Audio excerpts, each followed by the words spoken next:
Discussions between ECOWAS regional bloc and the military junta that overthrew Mali's former president Ibrahim Keita ended with reaching an agreement regarding the country's return to civilian transition.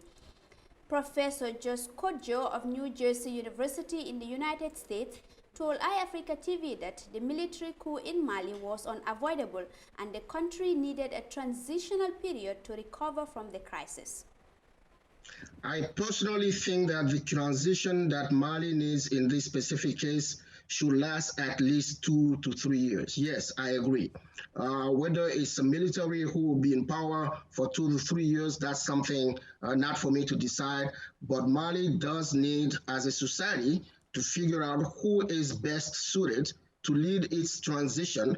But I insist that the transition should last at least 2 to 3 years to set a path for a new trajectory, because if they repeat the same thing they did 8 years ago, by just having a short transition and then elections, we'll be at the same crossroads again a few years from now. So they need to take the time, reconcile society with itself, with its leaders, and figure out a path forward, and I'll be happy to provide ideas about how to do that. So the 3 years, that's totally appropriate for me. All right. Now, this is not the first time, as you may know, for a coup d'etat to happen in Africa. And with this latest one again in Mali, can we say lessons are not being learned from experiences in what happened in other countries before? Absolutely. We have a tendency of not learning from the past, not learning from our history. These coups happen for a reason.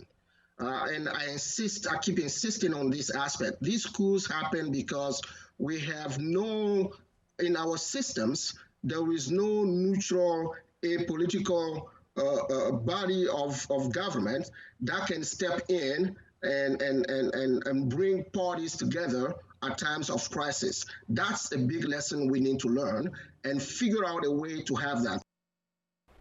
He also advised Malians to seize the opportunity to build a lasting system of government. So here is what I will advise the Malian people to do. Seize the moment, seize the opportunity to build a lasting system of governance, a new system of governance. That governance, I'm proposing a model called consensus, a consensual model of democracy, where you rebuild the administration, the public administration, in a way that it does not depend on the president alone. For instance, you can bring in a council of what I call wise men and women that can be in office for a lifetime. They can be selected through a national dialogue, a national conference, and those people will have the responsibility of approving or consenting to any public official that is appointed to lead an administrative agency, and that will reduce corruption and poor governance. That's the key.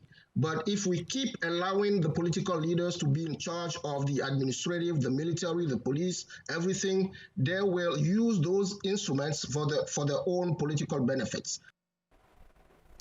That's Professor Codjo of the New Jersey University in the United States of America speaking to iAfrica's TV Amadou Kante.